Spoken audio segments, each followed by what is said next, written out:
श्री कृष्ण कहते हैं, अगर आपको याद नहीं कि गुच्छे की कौन सी चाबी ताले खोल सकती है और आप लगातार ताले को खोलने का प्रयास करते रहते हैं, फिर भी वह ताला नहीं खुलता है, तब अधिकतर लोग ऐसी परिस्थिति में अपनी आशा खो बैठते हैं।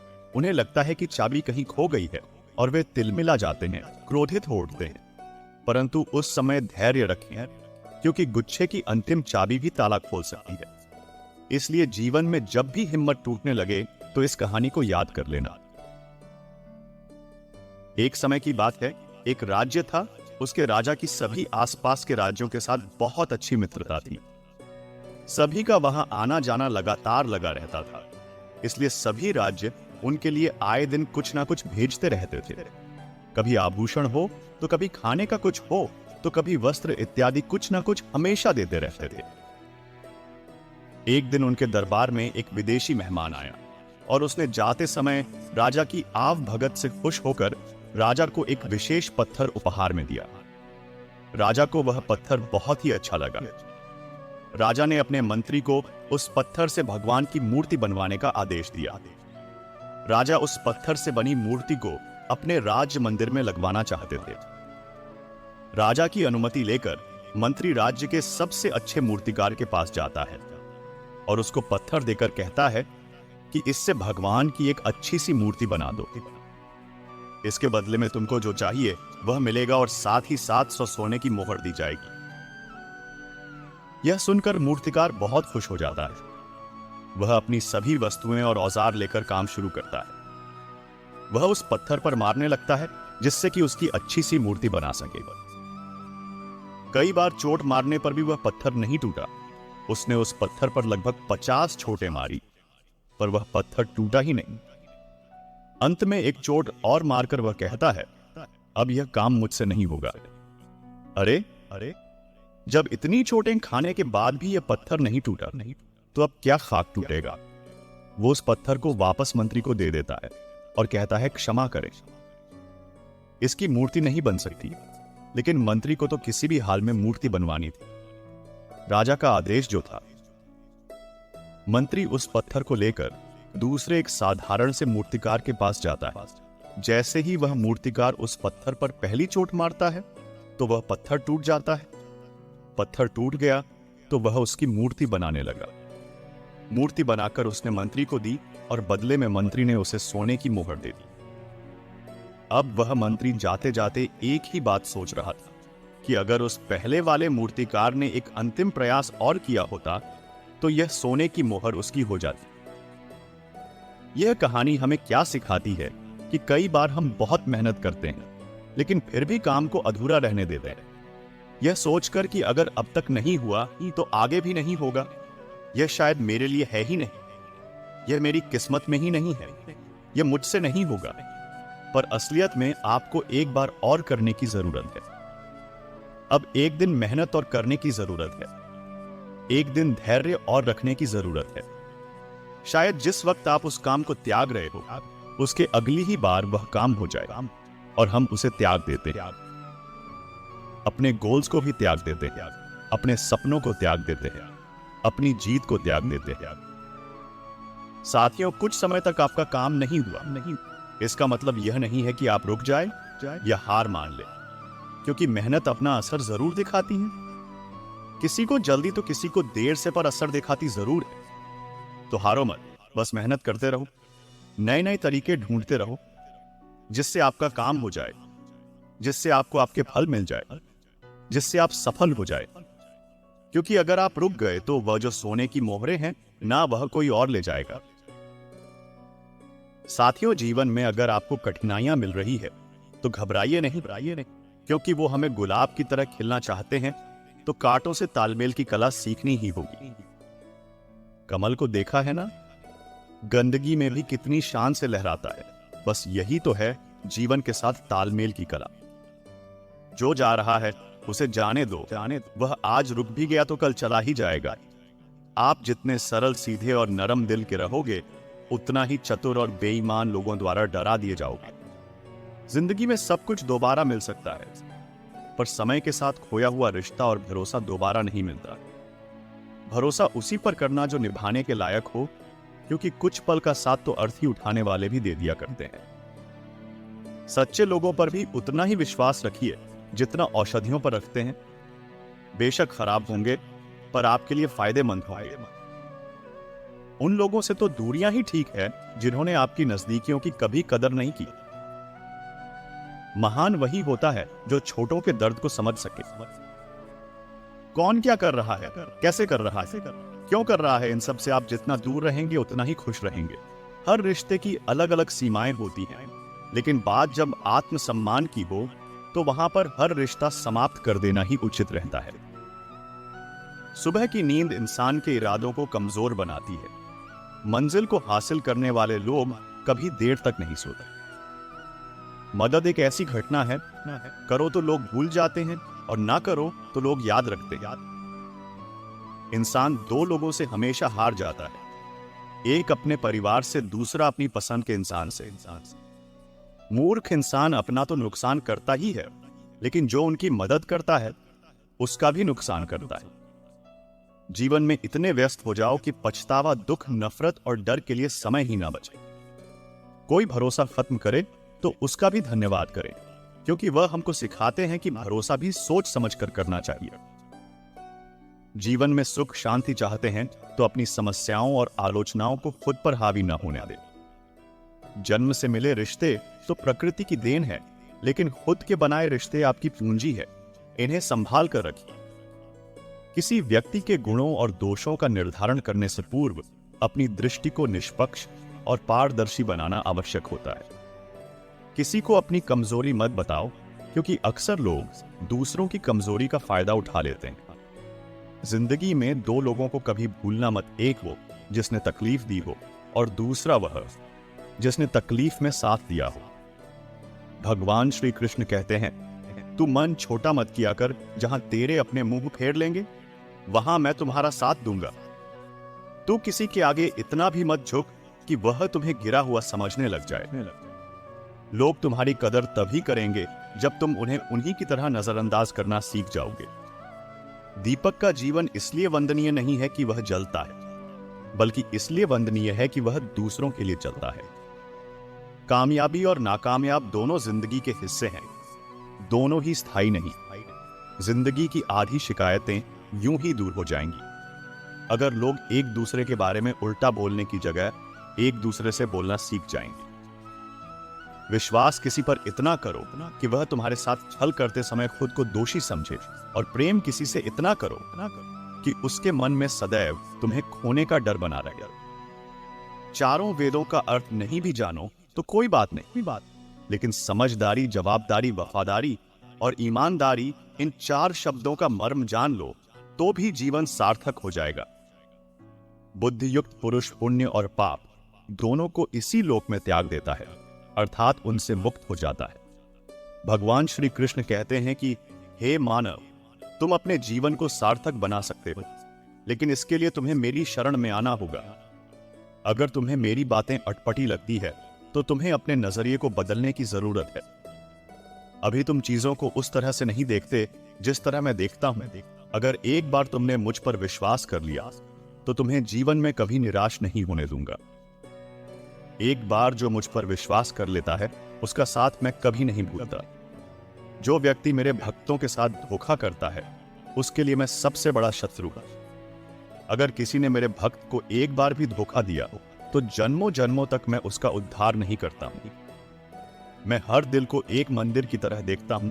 जो दिल जितना सुंदर होता है वहां मैं उतना ही अधिक ठहरता हूं। श्री कृष्ण भगवान कहते हैं, इस दुनिया में तुम प्रेम सभी से करो, लेकिन पूर्ण रूप से विश्वास किसी पर मत करो।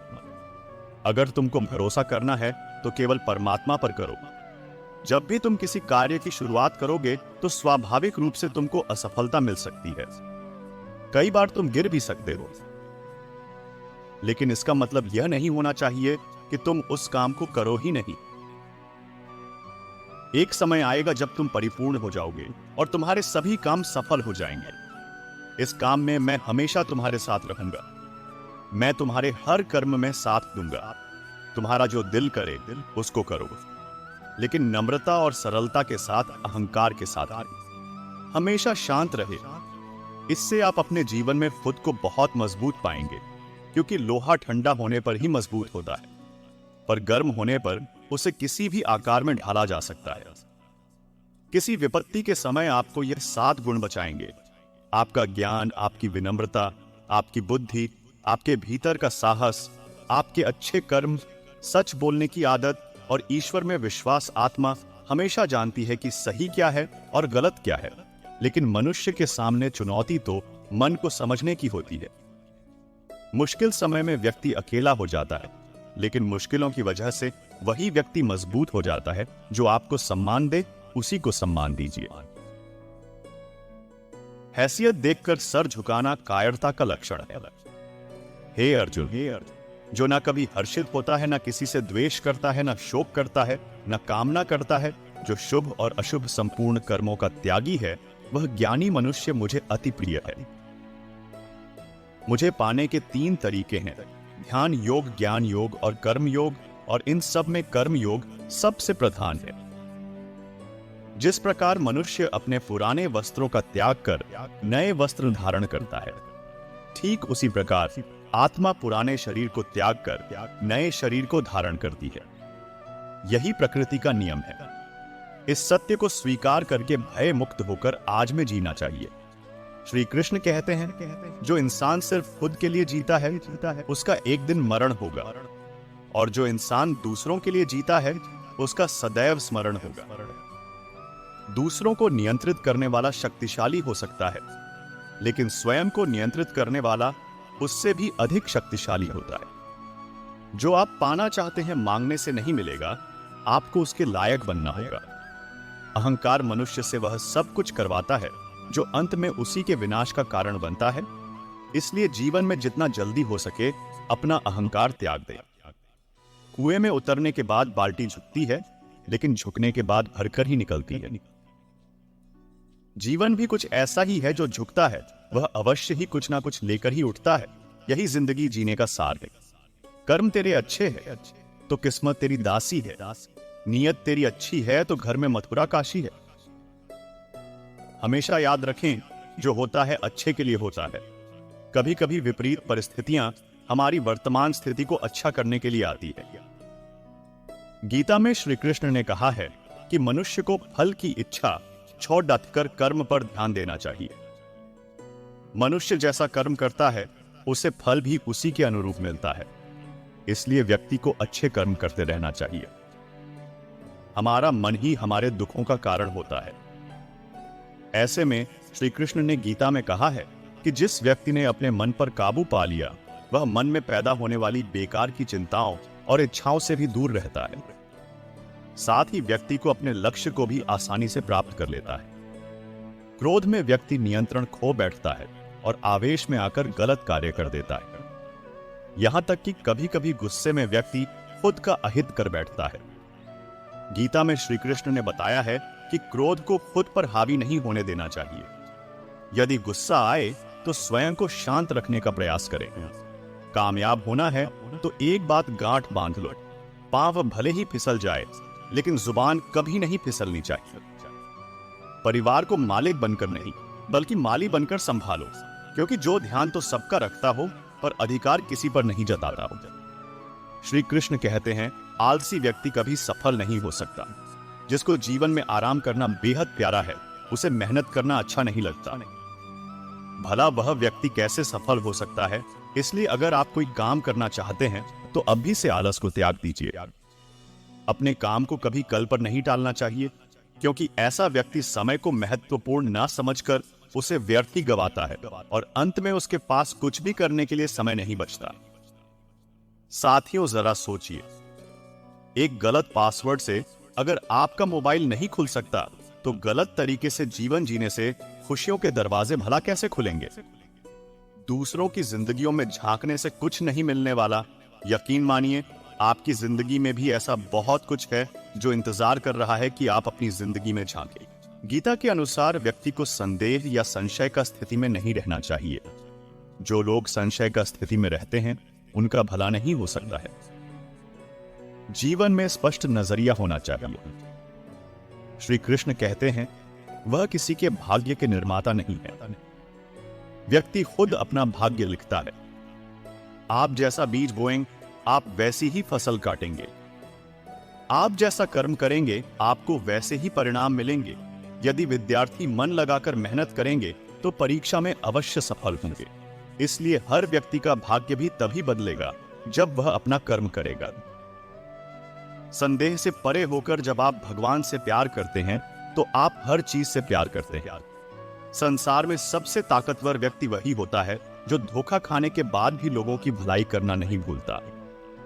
श्री कृष्ण कहते हैं, सीधे इंसान को कभी धोखा मत देना, क्योंकि सीधे इंसान का जवाब ऊपर वाला अलग तरीके से देता है। हर जलते दिए तले अंधेरा होता है, हर रात के पीछे सवेरा होता है। लोग डर जाते हैं मुसीबत देखकर, मगर हर मुसीबत के पीछे सफलता होती है। अपनी वर्तमान अप्रिय अवस्था से मुक्त होना चाहते हो तो अपनी मानसिक निर्बलता को दूर करो। मजबूत मन के साथ ही परिवर्तनशील निर्णय लिए जा सकते हैं। उस मनुष्य की ताकत का कोई मुकाबला नहीं कर सकता जिसके पास सब्र की ताकत होती है। गलत लोगों की हार उसी वक्त तय हो जाती है जब सही लोग अपने आप चुप हो जाते हैं। यह आवश्यक नहीं कि हर स्थान पर हम उत्तर दें। कुछ बातें हमें ईश्वर को ही सौंप देनी चाहिए, क्योंकि जब ईश्वर उत्तर देता है तो सारा संसार मौन होकर सुनता है। मन कभी सही सोचता है तो कभी गलत, क्योंकि आत्मा में प्यार का संस्कार भी है और नफरत का भी। जिस संस्कार को ज्यादा इस्तेमाल करोगे वही आपका स्वभाव बनता जाएगा। अब यह आपका चुनाव है। क्या आप प्यार चुनते हो या नफरत? नफरतों में क्या रखा है? मोहब्बत से जीना सीखो, क्योंकि यह दुनिया ना तो तुम्हारा घर है ना ही तुम्हारा ठिकाना। जब दिल में मैल, तबीयत में जिद और शब्दों में मुकाबला आ जाए तो यह तीनों जीत जाते हैं, मगर तब हारते हैं तो सिर्फ रिश्ते मन चंचल होता है। यह इधर उधर भागता है और किसी कार्य की एकाग्रता का दुश्मन है। लेकिन यदि यह व्यक्ति के वश में हो जाए तो इससे अच्छा कोई मित्र नहीं। इसलिए मन को एकाग्र करना जरूरी है, और मन को एकाग्र करने के लिए बस कम प्रयास और अभ्यास की जरूरत होती है।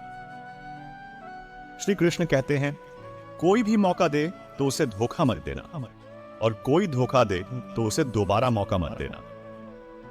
मिलावट का दौर है, हम में हां मिला दिया करो, संबंध लंबे समय तक टिके रहेंगे।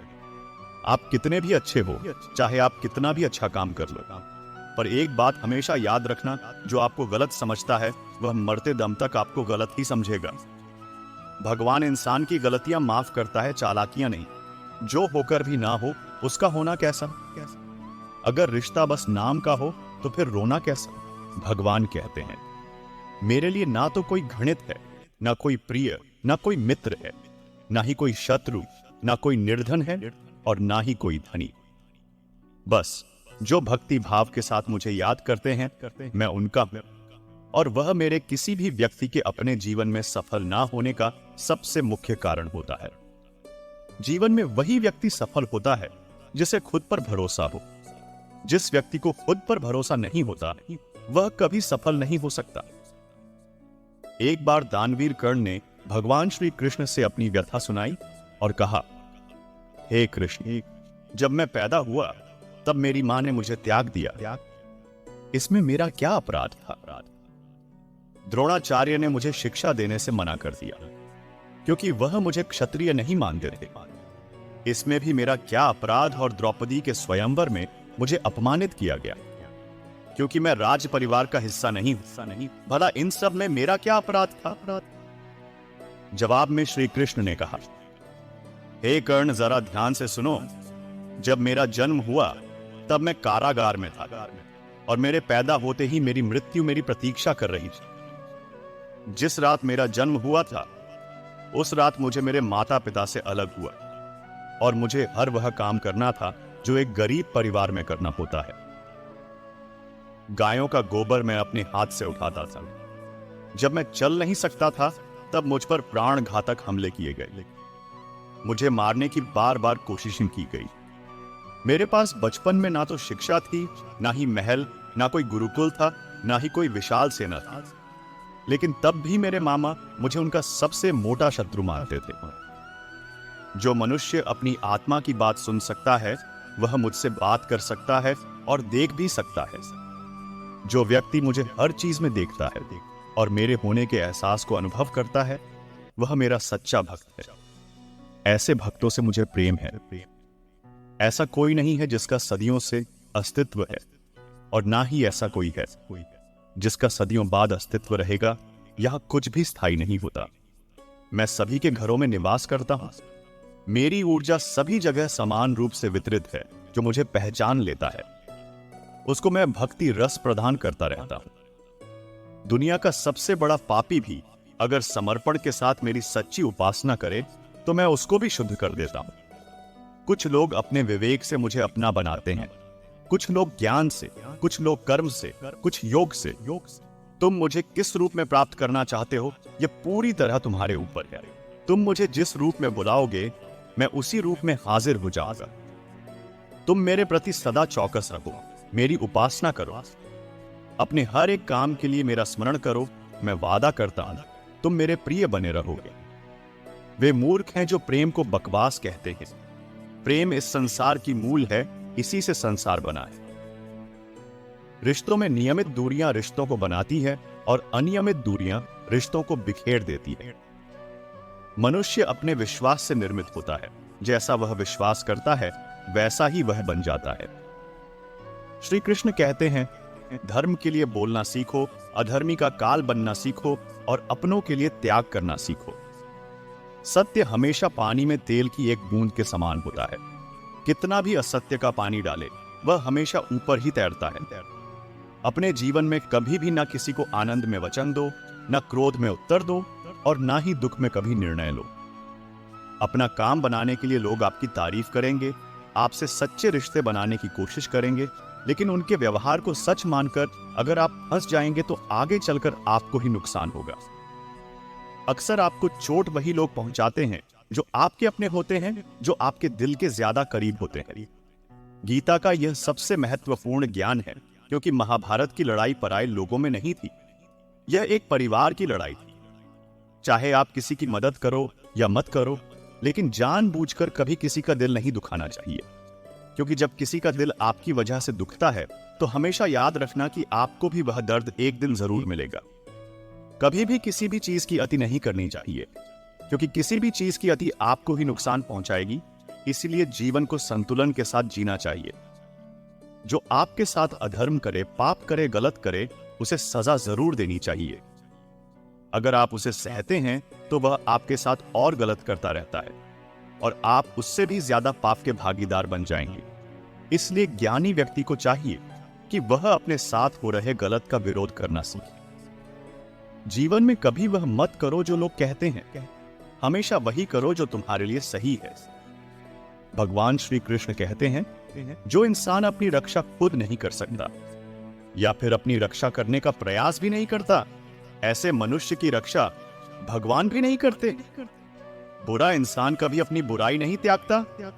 आप चाहे उसके साथ कितना भी अच्छा कर लो, वह आपको तकलीफ जरूर देगा। इसलिए जो जैसा है उसके साथ वैसा ही व्यवहार करना चाहिए।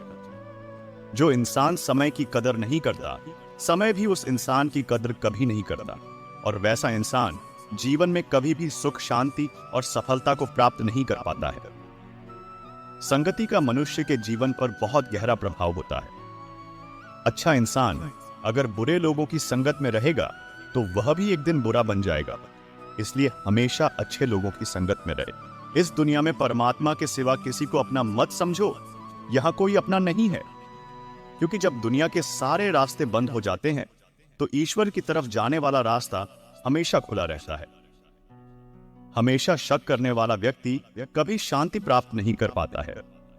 वह ना तो इस लोक में धन, ऐश्वर्य या यश की प्राप्ति कर सकता है और ना ही परलोक में स्वर्ग की प्राप्ति कर सकता है। क्योंकि जब तक मनुष्य किसी भी विषय में संशय युक्त रहता है तब तक वह उस विषय में सफलता नहीं पा सकता है। इसलिए संदेह करने से बचे। हे अर्जुन, तुम्हारा क्या गया जो तुम रोते हो? तुम क्या लाए थे जो तुमने खो दिया? तुमने क्या पैदा किया था जो नष्ट हो गया? तुमने जो लिया यहीं से लिया, जो दिया यहीं पर दिया।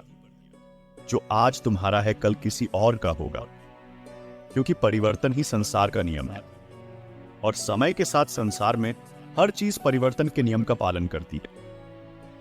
भगवान श्री कृष्ण कहते हैं, कर्म योग ही वह योग है जिसके माध्यम से हम अपनी जीवात्मा से मिल पाते हैं। कर्म योग हमारे आत्मज्ञान को जागृत करता है। इसके बाद हम न केवल अपने वर्तमान जीवन के उद्देश्यों बल्कि जीवन के बाद अपनी गति का भी पूर्वाभ्यास प्राप्त कर सकते हैं। इस योग में कर्म के द्वारा ईश्वर की प्राप्ति की जाती है। श्रीमद् भगवत गीता में कर्म योग को सर्वश्रेष्ठ माना गया है। गृहस्थ और कर्मठ व्यक्ति के लिए यह योग अधिक उपयुक्त है। कर्म योग सिखाता है कि कर्म के लिए कर्म करो, आसक्ति रहित होकर कर्म करो। कर्म योगी इसलिए कर्म करता है कि कर्म करना उसे अच्छा लगता है और इसके परे उसका कोई हित नहीं होता। कर्मयोगी कर्म का त्याग नहीं करता, वह केवल कर्म के फल का त्याग करता है और कर्म जनित दुखों से मुक्त हो जाता है। उसकी स्थिति संसार में एक दाता के समान है और वह कुछ पाने की कभी चिंता नहीं करता। वह जानता है कि वह दे रहा है और बदले में कुछ मांगता नहीं है और इसलिए वह दुखी नहीं होता। कर्म फल का त्याग कर धर्मनिरपेक्ष कार्य का संपादन भी पूजा के समान हो जाता है। संसार का कोई कार्य ब्रह्म से अलग नहीं है, इसलिए कार्य की प्रकृति कोई भी हो, निष्काम कर्म सदा ईश्वर को समर्पित हो जाता है। पुनर्जन्म का कारण वासनाओं और अतिरिक्त कामनाओं का संचय है। कर्म योगी कर्म फल के चक्कर में नहीं उलझता, इसलिए वासनाओं का संचय भी नहीं होता।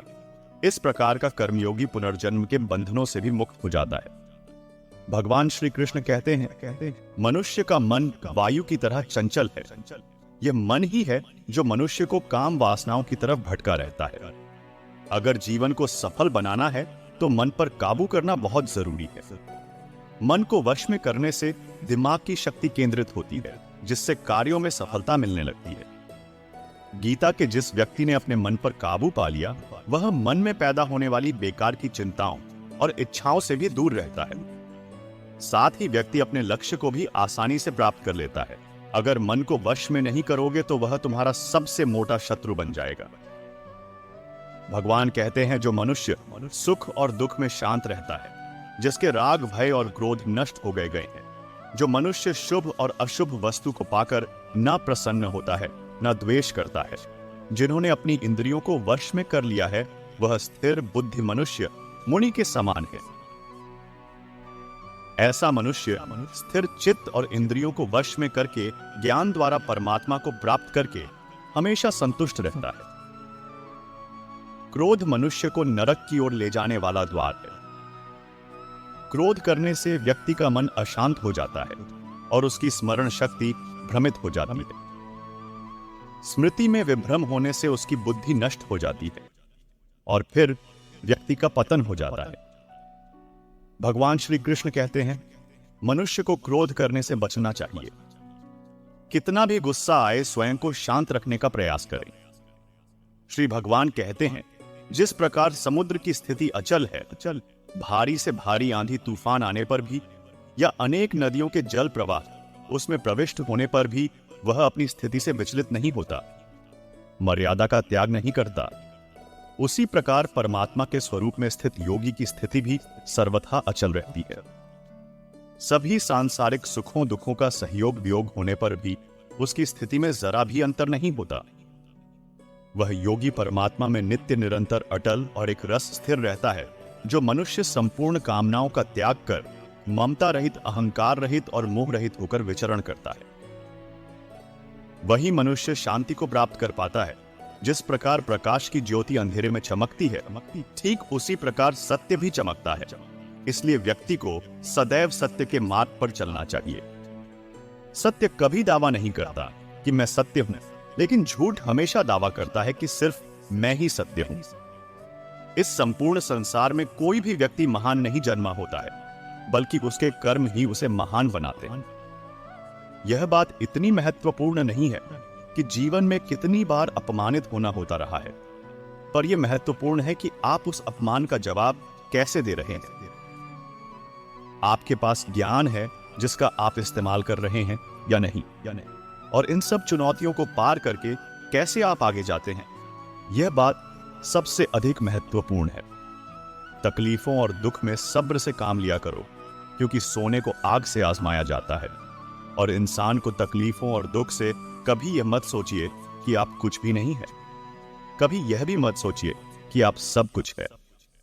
हमेशा यही सोचिए कि आप कुछ तो हैं जो बहुत कुछ कर सकता है। जिंदगी में शिकायत मत रखो।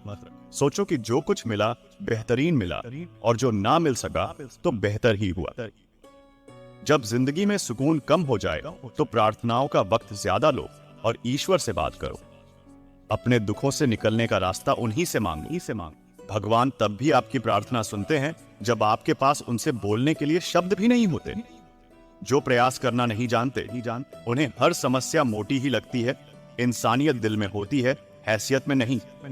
ऊपर वाला कर्म देखता है, वसीयत नहीं। अगर कठिन मेहनत आपका हथियार है तो सफलता आपकी गुलाम हो जाएगी। मेरा कर्म ही मेरा, ऐसा मानकर काम करने वाला व्यक्ति कभी हारता नहीं। उम्र में चाहे कोई मोटा हो या छोटा हो, वास्तव में महान तो वही है जिसके दिल में सबके लिए प्रेम, स्नेह और सम्मान की भावना हो। इच्छाओं का भी अपना चरित्र होता है। खुद के मन की हो तो बहुत अच्छी लगती है, दूसरों के मन की हो तो बहुत खटकती है। श्री कृष्ण कहते हैं, व्यक्ति को सदैव बुराई से बचकर रहना चाहिए। अगर कोई बुरा कर्म करता है तो वह कर्म आपको अपने जीवन में ही भोगना पड़ता है। जिस प्रकार गाय का बच्चा झुंड में भी अपनी मां को ढूंढ लेता है, ठीक उसी प्रकार कर्म का फल आपको हजारों की संख्या में भी ढूंढ लेगा। ईश्वर कण कण में निवास करते हैं। छोटे से छोटे जीव के हृदय में भी ईश्वर का वास होता है। उस जीव को कष्ट का अनुभव होना ईश्वर को कष्ट का अनुभव कराता है। अर्थात किसी भी जीव को कष्ट देकर आप अपने ईश्वर को खुश कैसे देख सकते हैं। अपनी जिंदगी को जंगल के उस पौधे की तरह बनाओ जो हर परिस्थिति में मस्ती में झूमता रहे। आप तब तक कभी नहीं समझ पाएंगे कि आपने किसी को क्या नुकसान पहुंचाया, जब तक कि आपके साथ वही व्यवहार किया नहीं जाता। इसी को कर्म कहते हैं। जब कोई साथ नहीं देता है तब ईश्वर कोई ना कोई साथ देने वाला भेज देता है। उसी को कृष्ण कहते हैं। परिवर्तन ही प्रकृति का नियम है।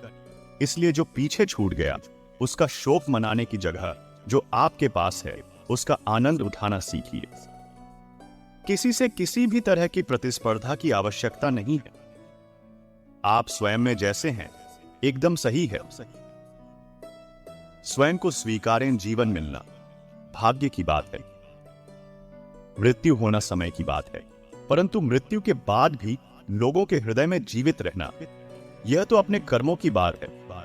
आपकी नीयत से ईश्वर खुश होते हैं और दिखावे से इंसान कृष्ण कहते हैं। जो आपका है वह आपका ही रहेगा, चाहे उसे छीनने के लिए सारा संसार ही क्यों ना लग जाए। इसीलिए जो जा रहा है उसे जाने दो। वह आज रुक भी गया तो कल चला ही जाएगा। हम किसी के काबिल नहीं, इसीलिए दूर रहने लगे हैं जो हमारे बिना खुश है। हम उन्हें सताया नहीं करते। कोशिश करो कि दोगले लोगों से गहरा संबंध मत रखो, क्योंकि जब ये नाराज होते हैं तो सीधा आपके सम्मान पर वार करते हैं। अकेले रहना मूर्खों और नकारात्मक लोगों के बीच रहने से हर हाल में बेहतर है। सब कुछ किताबों से सीखने को नहीं मिलता। कुछ मतलबी लोगों से भी बहुत कुछ सीखने को मिलता है। गलती उसी से होती है जो मेहनत से काम करता है, वरना कई लोगों की जिंदगी तो दूसरों की बुराई खोजने में ही खत्म हो जाती है। इज्जत इंसान की नहीं होती, जरूरत की होती है। जरूरत खत्म तो इज्जत भी खत्म। चिंता उतनी ही करिए जितने में काम हो जाए, उतनी नहीं कि जिंदगी ही बर्बाद हो जाए। आप अपने शब्दों को चाहे जितनी भी समझदारी से बोलिए, लेकिन सुनने वाला अपनी योग्यता और अपने मन के विचारों के अनुसार ही उसका मतलब निकालता है। यकीन करो, जो तुम्हें भूल चुका है वह भी याद करेगा। बस उसके मतलब के दिन आने दो। याद रखना कि मुश्किलें देने वालों से मोटा होता है, मुश्किलों से निकालने वाला। अगर यह बात समझ में आ जाए तो मुश्किलें ज्यादा दिन टिकती नहीं। मेहनत करो, क्योंकि मेहनत से शरीर तंदुरुस्त, दिमाग साफ, दिल उदार और जेब भरी रहती है। विपत्ति में धैर्य, वैभव में दया और संकट में सहनशीलता ही श्रेष्ठ व्यक्ति के लक्षण है।